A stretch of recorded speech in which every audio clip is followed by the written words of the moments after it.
¿Qué tal? Muy buenos días. El arranque, hoy estamos a martes, si mal no recuerdo, no, perdón, a miércoles.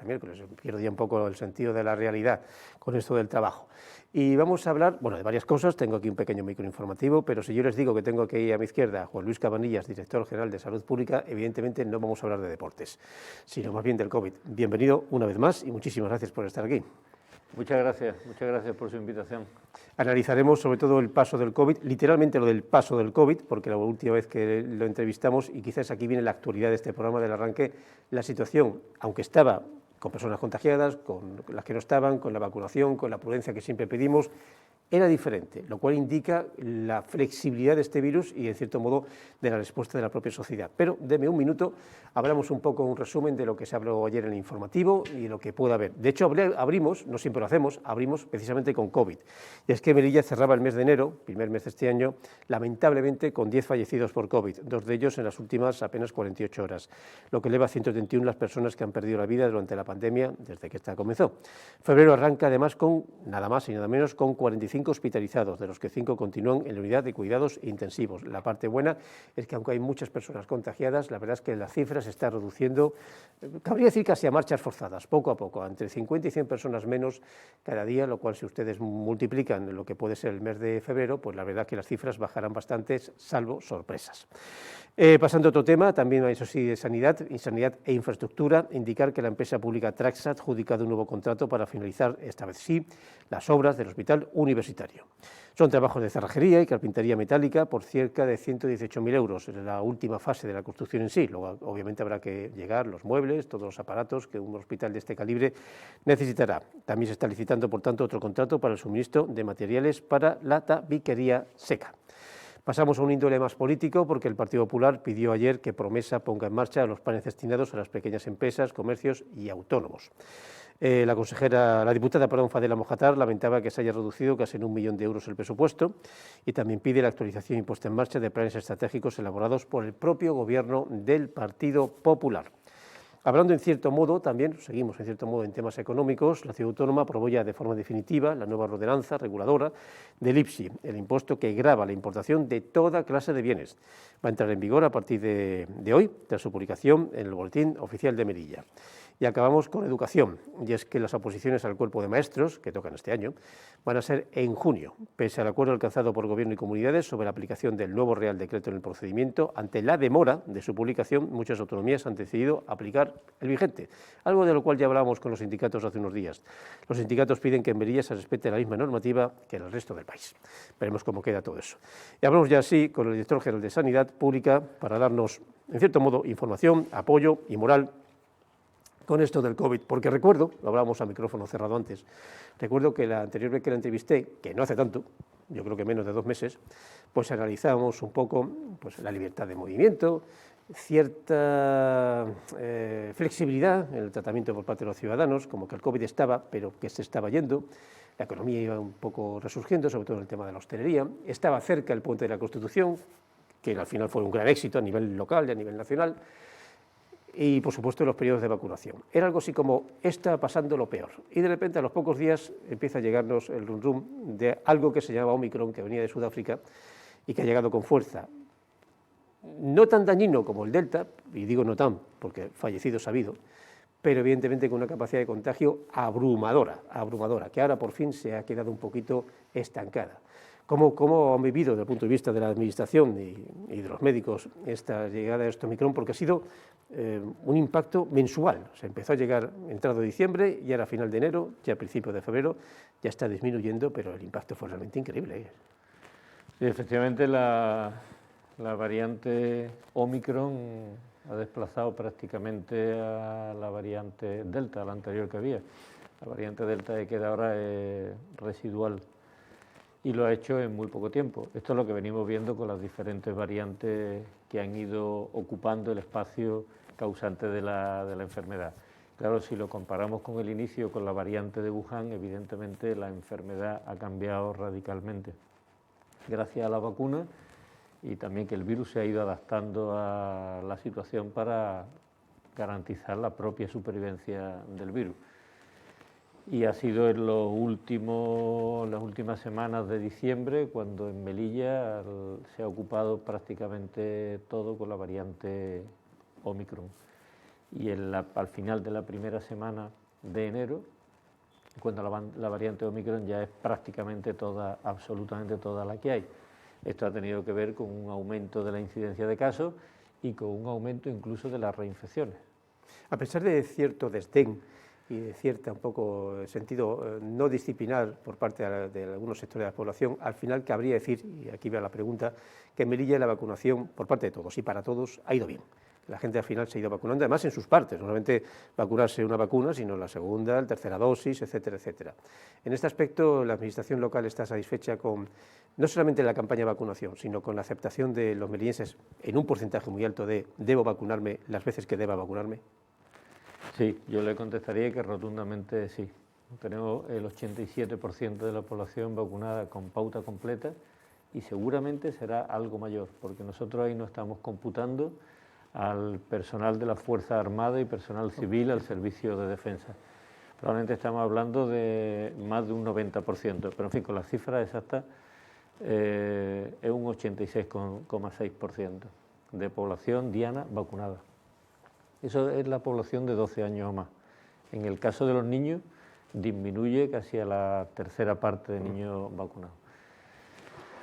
Y me preguntaba también por la tercera dosis. La tercera dosis se están vacunando todas las personas, pero el ritmo de vacunación ha disminuido por una razón muy sencilla, porque hay muchas personas que se han infectado en este periodo de Navidades y que deben aguardar 5 meses para ponerse la tercera dosis. Aún así vamos avanzando y pasado mañana jueves ya se habrá ofrecido la tercera dosis de vacunación hasta las personas de 18 años. Y a partir de ahí habrá una repesca abierta continuamente para esas terceras dosis en todas las edades hasta 18 años y para primera o segunda dosis de alguien que esté pendiente. Y sí quiero aprovechar para recordar una cosa, la tercera dosis en la variante Omicron es imprescindible. Acaban de poner unas imágenes del laboratorio COVID, pero ahora posiblemente pongan imágenes de las colas, ya clásicas, por cierto, de melillenses que se van a vacunar o que se han vacunado. En este aspecto, aparte de la buena respuesta por parte de todos nosotros, o de gran parte de todos nosotros, usted nos subraya el hecho de la importancia de esa tercera vacuna, sobre todo contra una Omicron que, si bien no parece tan dañina, sí es muy contagiosa. E incluso hablan de más contagiosa la siguiente, una especie de Omicron B, Omicron Plus, no sé cómo definirlo, que es aún menos dañina, pero aún más contagiosa. ¿Por qué la gente se vacuna? Perdón, discúlpeme. ¿Por qué la gente se ha contagiado, a pesar de todo, habiéndose vacunado? Tengo entendido que muchas de las personas que se han contagiado ahora son los que no se habían vacunado o los que se habían vacunado solamente de una dosis. Y claro, el Omicron ha ido a por ellos con facilidad. Los no vacunados, ¿qué porcentaje tenemos de menos capacidad de estar contagiados? Que creo que es muy alta en diferencia. A ver, la variante Omicron ha sido más contagiosa que la anterior y, como dice, la subvariante 1.b, que es probablemente la que vaya avanzando de forma inmediata, es incluso más contagiosa que la anterior y parece ser que menos grave en sus síntomas. La variante Omicron ha afectado a los no vacunados, lógicamente, y también, como usted decía, a personas vacunadas. Por eso, para evitar la forma más grave de la enfermedad y la forma sintomática, era imprescindible la tercera dosis en las personas. Y en Melilla se hizo un esfuerzo enorme por llegar a la fecha del 17 de diciembre, habiendo vacunado con la tercera dosis a todas las personas que estaban vacunados con doble dosis de AstraZeneca o con una única dosis de Janssen o personas de 50 años en adelante, de forma que pudieran llegar a las vacaciones de Navidad o los encuentros familiares que se celebran en Navidad, que pudieran llegar con el título de anticuerpos suficientemente elevado para que fuera protector. Y después de eso, a lo largo de las Navidades, se ha seguido vacunando a las personas de menor edad. Hasta, como le decía antes, pasado mañana llegamos a la tercera dosis de personas de 18 años.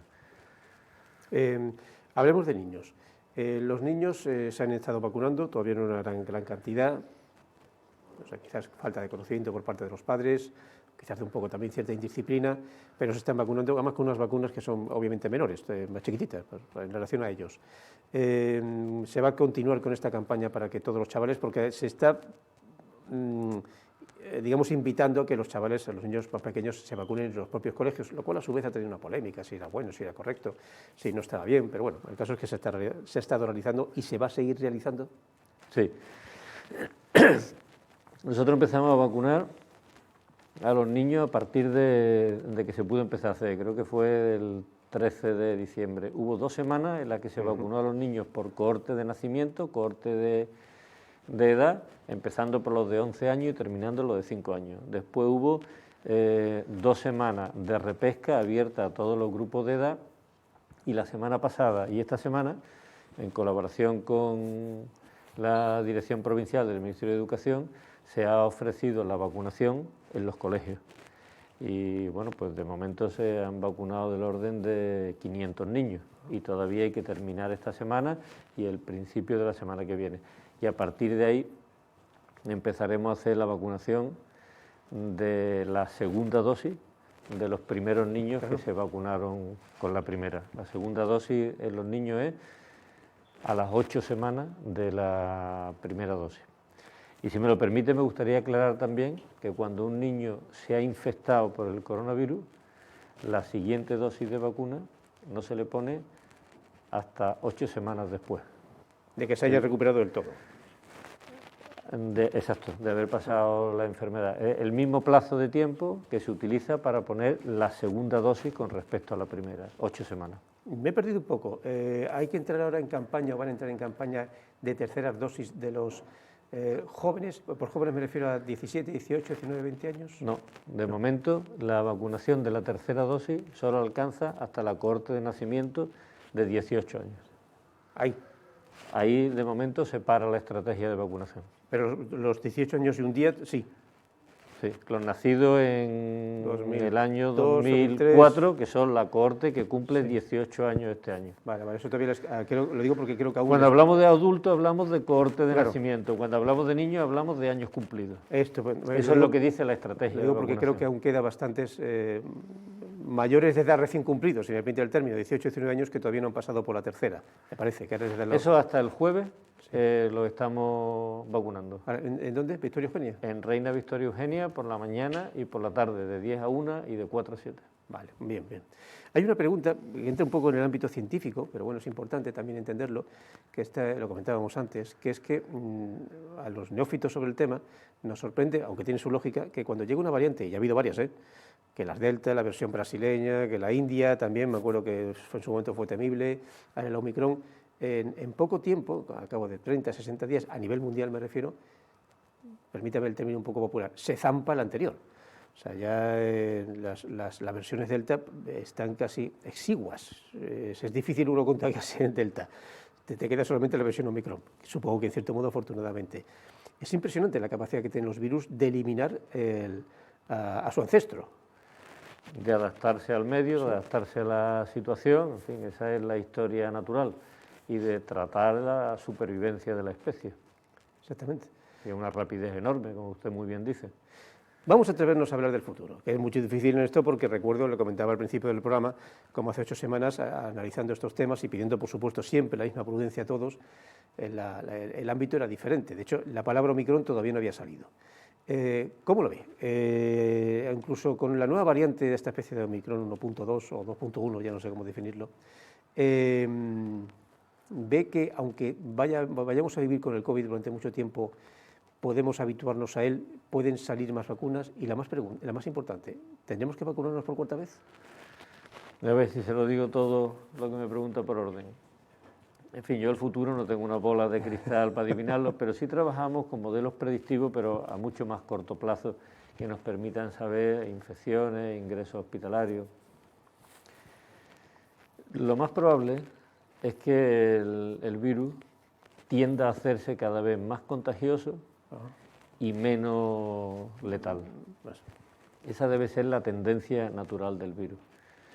Claro, esto supone que se infecte mucha más gente, que se infecte varias veces a lo largo de un año una misma persona, que la vacuna sea eficaz pero al infectarse muchas personas, también va a haber personas que puedan estar no vacunadas, que lo pasen de forma más grave, y personas vacunadas con problemas graves de salud que se descompensen, pues lo mismo que se descompensan con una gripe o con una deshidratación por una diarrea grave. Las vacunas, en mi opinión, deberán ir evolucionando, pero no tanto para adaptarse a cada variante, sino deberán evolucionar para conseguir una vacuna que afecte a varios antígenos del virus, a varios, no solamente al de la proteína S como los que se están trabajando ahora mismo. De forma que aunque haya mutaciones y haya cambios genéticos en el virus, siempre existan anticuerpos frente a alguno de esos antígenos que nos hagan resistentes. Es decir, la idea sería que se consiguiera una vacuna que pudiera ser útil frente a todas las variantes de coronavirus. Y ese ahora mismo es el trabajo de investigación que se está llevando a cabo. Hay una parte buena, si se puede llamar así, de que muchas personas estén contagiando, se hayan contagiado, porque me acuerdo cuando llegamos al 1 millón de contagiados en España, que parecía algo así como una cifra impresionante, ya estamos por 9 millones. Lo que no sé si es el concepto contagio es personas individuales o personas que se han contagiado varias veces, que las ha habido. Aquí en esta empresa hay algunos compañeros que se han contagiado ya varias veces, y además de las dos versiones, la Delta y la Omicron. Pero me refiero al hecho, si para buscar un poco la famosa historia de la botella medio llena y no medio vacía, cuanto más personas se contagien, más anticuerpos se crean. Es cierto esa posibilidad por la cual, al contagiarse más, también estamos creando una generación, sin importar la edad, de personas más resistentes a las siguientes variantes, ¿o es un mito? Bueno, cuanto más personas se infecten, más personas hay con anticuerpos y más difícil es la transmisión del virus. El virus le cuesta más trabajo encontrar una persona susceptible. Lo mismo ocurre con la vacuna. Cuantas más personas hay vacunadas, más difícil es la transmisión del virus, porque el virus no encuentra una persona susceptible que no tenga anticuerpos frente a él. El problema de que se infecten las personas sin estar vacunadas es un problema de bioética y yo creo que no puede aceptarse. Tenemos una vacuna que hace que si alguien se infecte, lo puede hacer de forma leve, de forma asintomática o de forma moderada, sin alcanzar la forma grave. El que se infectara toda la población de forma natural traería unas consecuencias gravísimas desde el punto de vista de la mortalidad. Sí, lo digo porque me he hecho mano un poco de la historia y la mal llamada gripe española, es cierto que duró relativamente poco, de 2 a 3 años, pero pasó la guadaña de esa gripe, dejó por detrás creo que entre 30 y 40 millones de personas fallecidas en una población de 1.600 millones, que ahora somos 8.000, con lo cual ciertamente tal como vino se fue, pero dejando una mortandad mucho mayor, por ejemplo, que la Primera Guerra Mundial, que acaba de finalizar meses antes. Efectivamente, y además afectó a adultos jóvenes, que sí. son los que no estaban protegidos. Sí, sí. Las personas de más edad y los niños debían haber tenido, sobre todo los de más edad, haber tenido contacto con algún virus similar que le había generado alguna protección que les sirvió cuando apareció la gripe de 1918. La siguiente cuestión entra un poco ya dentro casi de la mercadotecnia más que de la propia biología.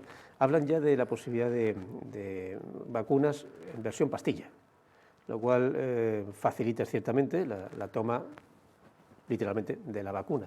Pero hay peros a ese respecto. Dicen que cuando salga, que podría salir relativamente pronto, sería para personas muy singulares, enfermos muy particulares, que en principio no se aconseja que se use de forma masiva, que la vacuna inoculada de toda la vida sigue siendo la más eficaz.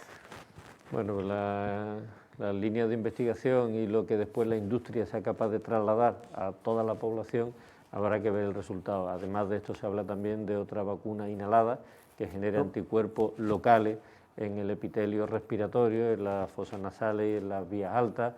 En fin, de momento, ahora mismo eso no es una realidad y ahora mismo lo que se le puede ofrecer a toda la ciudadanía es la vacunación completa y la tercera dosis en los casos en los que está indicado, porque se ha comprobado que esto está resultando muy eficaz para evitar la mortalidad y la forma más grave de la enfermedad.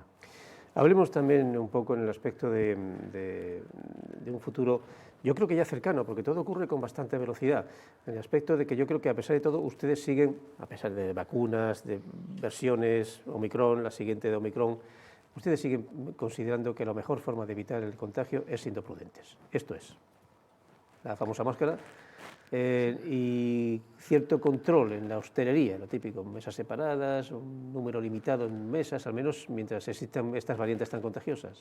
Pues mire, sin duda alguna, ahora mismo los mecanismos más eficaces frente al coronavirus es la vacunación y la utilización de mascarilla para evitar la transmisión y la ventilación en los espacios interiores. Son las tres herramientas claves para evitarlo. Yo creo que todo el mundo conoce ya la forma de evitar la enfermedad, la forma de hacerlo, y lo único que queda es generalizar ese tipo de conductas. Es decir, que ese tipo de conductas la incorporemos a nuestra vida cotidiana como un automatismo. Esa será la forma más eficaz de protegernos frente a la enfermedad. Incluyendo el uso de las máscaras en exteriores, porque cuando se volvió a forzar o a obligar el uso de las máscaras en la calle, se dijo desde que, vaya por Dios, otra vez vuelve, esto parecía superado y no lo está, o incluso el hecho de que no sirve para mucho, que una cosa es que la tengamos aquí en un plató, en la casa, autobús, en un restaurante, pero en la calle, ¿es eficaz realmente? Ahora mismo en la calle el uso de la mascarilla es obligatorio, excepto cuando se hace deporte o se está haciendo alguna actividad creo que dicen espacios naturales exactamente, salvo que no se pueda guardar la distancia de seguridad. La transmisión de la enfermedad es a través de las gotas de flujo y a través de los aerosoles. Aunque estemos en el exterior, bueno, pues si estamos en contacto con personas, pues tenemos un riesgo de contagiarnos. Mire, en época donde la transmisión es muy alta, como la que estamos ahora mismo, la utilización de la mascarilla es clave. Cuando disminuye la transmisión, cuando cambie el patrón de la enfermedad, pues habrá que adaptarse y habrá que ir tomando medidas siempre proporcionadas a la situación de la enfermedad. Y dentro de la situación de la enfermedad se valoran dos aspectos: la transmisión de la enfermedad y, por otro, la situación de la asistencia sanitaria. Dentro de poco llegará el calor, vamos a tener un año caluroso, vamos a tener ya años calurosos, de hecho estamos pasando un invierno bastante agradable, sin mucha lluvia, y posiblemente bajemos la guardia, vamos a ser sinceros, posiblemente ocurra. Aun con todo, a nuestro favor, es cierto que como buen virus, el COVID en sus diversas variantes, cuando llegue el calor, y me hablo ya a partir de Semana Santa, no hace falta que llegue el verano, se desarrolla algo sí su capacidad de contagio como algo menor, como pasa con la gripe. Lo digo porque insisto que cuando llegue el calor va a hacer mucho calor durante 5 o 6 meses en Melilla y en España. Probablemente, como hemos visto en otras épocas, cuando llega el buen tiempo disminuye la transmisión de la enfermedad, pero la razón suele ser muy sencilla, y es que hacemos mucha más vida en el exterior. Evitamos los interiores, incluso de las casas, se hace mucha más actividad en el exterior. Pero habrá que ver cómo está la transmisión, porque también algún verano hemos conocido ya cómo ha sido el inicio de alguna ola. De alguna ola en particular, sí. Lo dramático en esta enfermedad sería que después de lo que conocemos, no seamos capaces de adoptar medidas adaptadas y proporcionadas a la situación que está ocurriendo en cada momento. Y yo creo que eso ahora mismo se está haciendo. Ahora mismo la mayoría de los casos de la enfermedad, afortunadamente y gracias a las vacunas, están siendo leves, moderados e incluso asintomáticos, con una explosión de casos como hemos conocido este tiempo atrás. Y esto ha orientado a todo el sistema de prevención y el sistema asistencial a centrarse en las personas que más necesitan la asistencia, que son las personas que tienen formas severas de la enfermedad o las personas que pertenecen a entornos vulnerables o a personas vulnerables, es decir, personas de más de 70 años, personas con una inmunosupresión grave intrínseca o extrínseca, trasplantados, personas que pertenecen a esos entornos vulnerables, que viven en residencias de mayores. Ya conocemos cuáles son esos grupos de personas y ha habido que adaptarse a esa nueva situación. Y lo que me preguntaba en verano, pues cuando estemos ante un nuevo escenario habrá que tomar medidas para adaptarse a esto. pero las medidas que se están tomando, aunque ahora se utilice mascarilla en el exterior, son medidas proporcionadas a la transmisión comunitaria que está habiendo. Permítame que haga público una pregunta que le he hecho en privado antes, pero quizás no sea bueno hacerla ahora, porque estamos todavía en invierno, y en invierno, hasta que llegó el COVID, la reina era la gripe, los resfriados. La pregunta es la siguiente: ¿es posible que algunas personas tengan el resfriado de toda la vida, la gripe de toda la vida, sana y carpetobetónica como ella sola? Y entonces nos preguntaban qué pasa si alguien está resfriado y le toca vacunarse. No parece que sea muy negativo, pero el consejo es dejar pasar la gripe, superarla, curarse y después vacunarse. Eso es lo lógico y lo razonable, esperar dejar de tener síntomas y después vacunarse. Y si una persona, en vez de un resfriado, como está planteando, lo que ha tenido es coronavirus, la tercera dosis no se la debe poner, se recomienda que no se ponga hasta pasados los 5 meses, porque produce la mejor situación de generación de anticuerpos. De todas maneras, a partir de las 4 semanas, después de haber pasado la enfermedad, se puede administrar. Pero lo recomendable es a partir de 5 meses. Esto en personas de 12 años o más, que es donde se administra, en personas de 18 años o más, 18 años o más, que es donde se administra la tercera dosis. No quisiera ponerme melodramático porque entra un poco en la línea del morbo, pero sí es cierto que he conocido algunos casos, o hemos conocido algunos casos de personas que se han recuperado del COVID tras pasarlo realmente mal, muy mal. A nivel local, a nivel nacional, de vez en cuando nos sale alguna noticia de algún negacionista que pasa el COVID y entonces pues se echa hacia atrás y reconoce los malos consejos que dio y los malos comportamientos que tuvo, porque pasarlo mal con el COVID, y permítame la redundancia, es pasarlo muy mal. O sea, realmente necesitas un equipo sanitario alrededor que te esté cuidando constantemente durante posiblemente a veces semanas. Se aplican otros males que puedas tener, seas diabético, por ejemplo, o asmático, que sería ya la peor combinación. Y las personas que lo han superado han indicado que llevaban semanas sufriendo en el hecho de que realmente no se puede respirar. Y permítame que a todos les ponga un poco de miedo para que nadie niegue el hecho de que aunque esta versión última del COVID parece ser algo menos mortal, no deja de ser eso, mortal. Y si no, recuerden las cifras que les hemos dado de enero aquí en Velilla. Sí, hay las personas que requieren ingreso en la UCI, que requieren una ventilación mecánica invasiva o que requieren, en fin, soporte más grave, son las personas que peor lo pasan y son las personas, los últimos estudios que hay es que el síndrome de COVID persistente se está dando en esta forma más grave, sobre todo en las personas que han necesitado ingreso en UCI. En fin, todas estas cosas son muy prematuras de afirmar, pero es la tendencia de lo que van señalando los estudios. Hay que tener en cuenta que del coronavirus seguimos avanzando día a día en conocer cosas. Pero las formas más graves de la enfermedad son las que producen a la larga también más complicaciones. Por eso es tan importante el prevenirlo y el evitarlo. Sí, exactamente, porque todos conocemos, y cada vez más, a compañeros, amigos que han dicho, bueno, ¿lo has tenido? Sí, ¿cómo fue? Pues una semana en casa, más o menos, casi no noté nada, o un par de días un poco como, siempre te dicen la frase de un poco como un resfriado, pero también conocemos casos de personas que incluso, de hecho, no se han recuperado, o sea, han superado el COVID, pero siguen todavía de baja en casa, porque el cuerpo no acaba de recuperarse, y impresiona, son personas que hablamos de meses o incluso un año. Y además se están identificando los grupos de riesgo, por eso, por lo que se habla de personas vulnerables y personas pertenecientes a entornos vulnerables. Personas de más de 50 años, personas inmunodeprimidas, como decía antes, personas con obesidad importante, algunos de los factores de riesgo que usted contaba antes, todo eso son personas que no deberían quedarse sin vacunar por evitar los efectos tan graves que puede causarse. Pues Juan Luis Camarilla, director general de Sanidad, ahora sí lo digo bien, perdón, director general de Sanidad en Melilla, una de las personas con mayor responsabilidad en esta ciudad, teniendo en cuenta que no solamente por la propia responsabilidad sanitaria de una ciudad cualquiera, en este caso Melilla, sino por el mero hecho de lo importante que es que haya coincidido con una pandemia mundial, que también menuda coincidencia.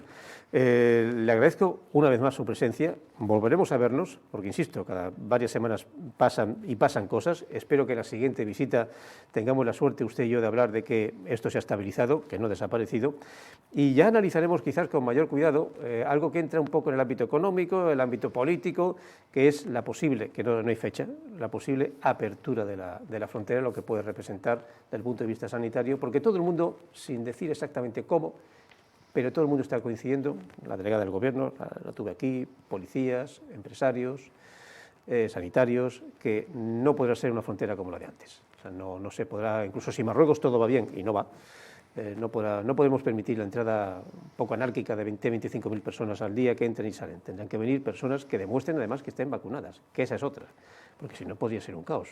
¿Han hablado ustedes de vez en cuando sobre esto, el hecho de qué pasará cuando se abra? A ver, nosotros sobre la frontera, la Dirección General de Salud Pública de la Ciudad Autónoma de Melilla no tiene competencia en la frontera, es una competencia estatal, el control de la frontera y el control de la sanidad exterior. Pero evidentemente en España habrá unas normas que cumplir de personas que vengan de países de la Unión Europea, de fuera de la Unión Europea, y son medidas también que van cambiando. El propio Reino de Marruecos tiene sus medidas, y España tiene la suya, otros países de la Unión Europea van teniendo la suya, bueno, y todo habrá que compaginarlo, pero es una competencia que no corresponde a la Dirección General de Salud Pública. Pues al Director General de Salud Pública, ahora sí lo he dicho bien, agradecemos precisamente su presencia, su conocimiento, su sabiduría y sobre todo sus consejos. Por favor, sigan siendo responsables. Lleven algo tan sencillo como este trozo de tela, que es algo tan normal, llévenlo cuando más mejor, sean prudentes, vacúnense, revacúnense los que no lo estén, o cuando incluso si llegara alguna dosis más, no hagan tonterías porque el COVID, incluso la versión menos dramática, que es muy relativo eso de menos dramática, que es la del Omicron, siempre está acechando y va a estarlo durante bastante tiempo, hay que aceptarlo. Juan Luis, muchísimas gracias. Muchas gracias a ustedes, un placer estar aquí. Venga, nos pondremos aquí, nos veremos aquí y usted, se lo digo a usted y usted a mí, no nos pongamos enfermos, no podemos permitirnos ese lujo usted y yo. Además, me temo que seríamos noticia, así que mejor que no. Bueno, les dejamos tras un arranque muy singular, muy particular, muy monográfico, que creemos que era necesario para hacer un poco un balance, no digo final, pero casi, de este Omicron que está dejándonos muy poco a poco, pero ya parece que nos está dejando, y a ver si a la siguiente vez que entrevistemos a algún representante de la sanidad pública local o nacional, podemos darles mejores noticias a todos nosotros. Y nosotros le dejamos con lo siguiente, las palabras de siempre, pequeño descanso, magazín y hasta mañana.